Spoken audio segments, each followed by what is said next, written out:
Assalamu alaikum dear aspirants. I welcome you all in this YouTube channel Syed Fazil Bukhari. मैं आपके साथ हूँ सैयद वसी शाह। तो हमने लेक्चर 1 भी किया था जिसमें हमने जो है सिंपल सेंटेंसेस सीखे थे। एज एम आर का यूज़ किया था हमने प्रेजेंट में, वाज वर का यूज़ किया था हमने पास्ट में, और फ्यूचर के लिए हमने विल भी यूज़ किया था। तो अगर आपने वो वीडियो नहीं देखी तो लेक्चर 1 देखें। उसके बाद हमने लेक्चर 2 किया था, उसमें हम प्रेजेंट इनडेफिनेट का टेंस जो है क्लियर किया था। उसमें यह था कि हमने स्ट्रक्चर क्लियर किया था, उसकी पहचान बताई थी कि प्रेजेंट इनडेफिनेट की क्या पहचान होती है। उसमें ता है, ती है, ते हैं और वर्ब की फ़र्स्ट फॉर्म इस्तेमाल होती है। जब हम सवालिया करते हैं तो डज़ नॉट या डू नॉट लगाते हैं, ठीक है। तो ये मैंने आपको बताया था। तो अभी मैं आपको आज बताऊंगा पास्ट इंडेफिनेट। उससे पहले मैं आपको थोड़ा बताता हूँ कि प्रेजेंट इंडेफिनेट में लड़के क्या गलती करते हैं, एस्पायरेंट्स क्या गलतियाँ करते हैं, स्टूडेंट्स क्या गलती करते हैं, जिसकी वजह से वो टेंस को सही तरीके से यूज़ नहीं कर पाते। तो आइए आप वाइट बोर्ड की तरफ, तो हम आज का लेक्चर स्टार्ट करते हैं।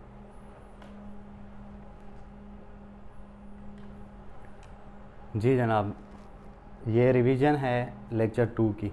पहले तो मैं आपको बताता चलूँ कि ज़्यादातर जो स्टूडेंट है वो क्या करते हैं, जैसे कि उनके जहन में एक जुमला आ गया, वो स्कूल जाते हैं, तो वो क्या करते हैं इसमें है। तो हमने सिंपल सेंटेंसेस में पढ़ा था कि हैं का मतलब होता है आर।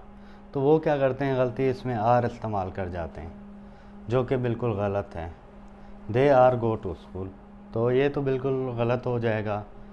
जिनकी प्रैक्टिस नहीं है, जिन्होंने नोट्स नहीं बनाए, जिन्होंने याद नहीं किया इन चीज़ों को, तो वो ये मुश्किलात पेश करते हैं। तो आपने क्या करना है, इससे बचना है। आपने आर को इधर से हटा देना है क्योंकि ये बहुत गलत है।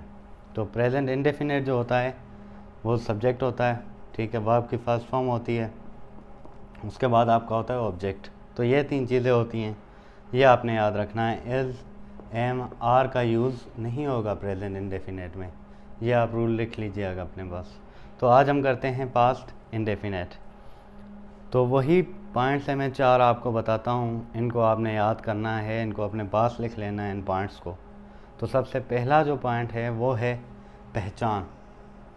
भाई जब तक हमें पहचान नहीं होगी कि कौन सा टेंस है, तब तक हम उसकी ट्रांसलेशन कैसे करेंगे, क्योंकि हम जो सोचते हैं उर्दू में सोचते हैं और उसको इंग्लिश में ट्रांसलेट करके लिखते हैं।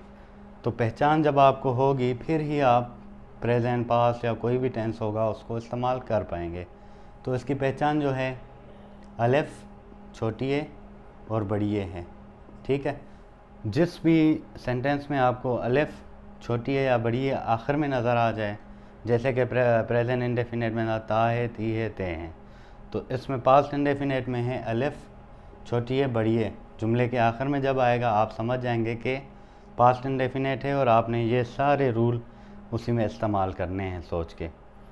तो सेकंड जो पॉइंट है हमारा वो है, आपने जो पास्ट इंडेफिनेट है उसमें आपने सेकंड वर्ब की सेकंड फॉर्म यूज़ करनी है। वर्ब की टोटल 3 फॉर्म होती हैं, first form, second form, third form और फोर्थ फॉर्म, जिसको हम आईएनजी फॉर्म भी कहते हैं। जैसे गो है, गो फर्स्ट फॉर्म है। वेंट जो इसकी होती है वो सेकंड फॉर्म होती है। उसके बाद जो गोन है वो उसकी थर्ड फॉर्म होगी, और गोइंग जो है वो आप उसको फोर्थ फॉर्म कह सकते हैं।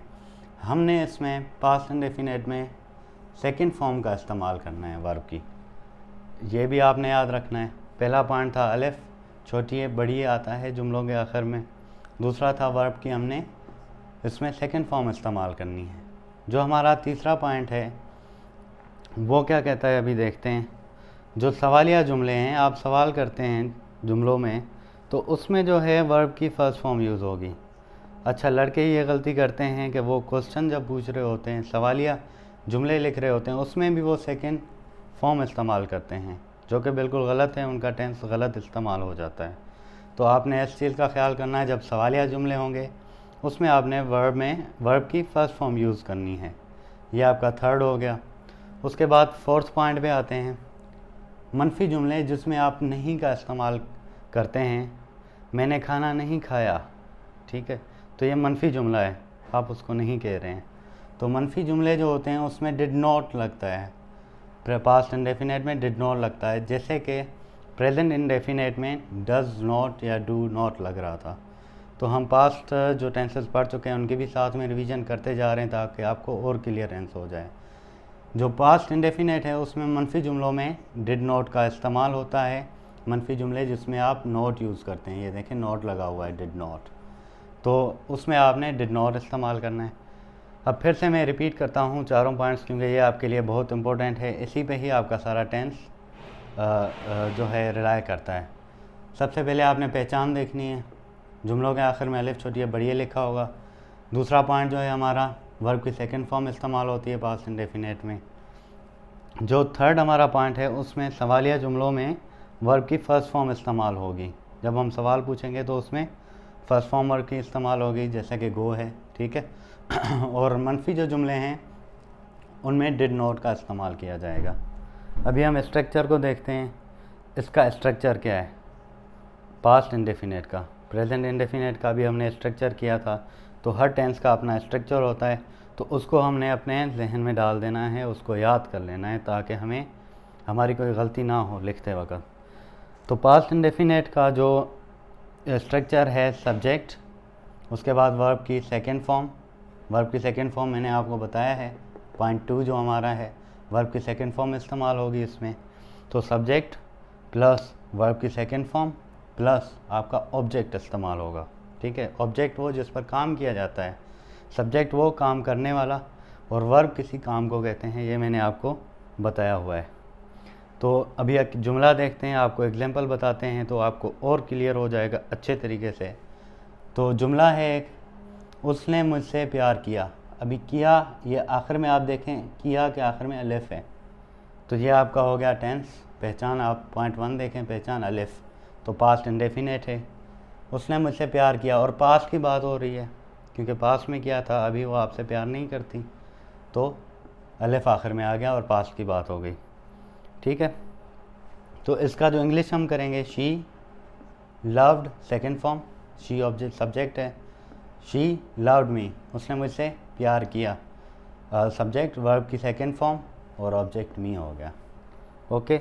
जब हम मनफी जुमले में जाएंगे जिसमें नॉट का इस्तेमाल होता है, इसको नेगेटिव सेंटेंसेस भी कहते हैं, ठीक है। तो उसमें आपने क्या करना है, सब्जेक्ट डिड नॉट लगाना है, डिड नॉट का यूज़ करना है, वर्ब की फ़र्स्ट फॉर्म इस्तेमाल करनी है।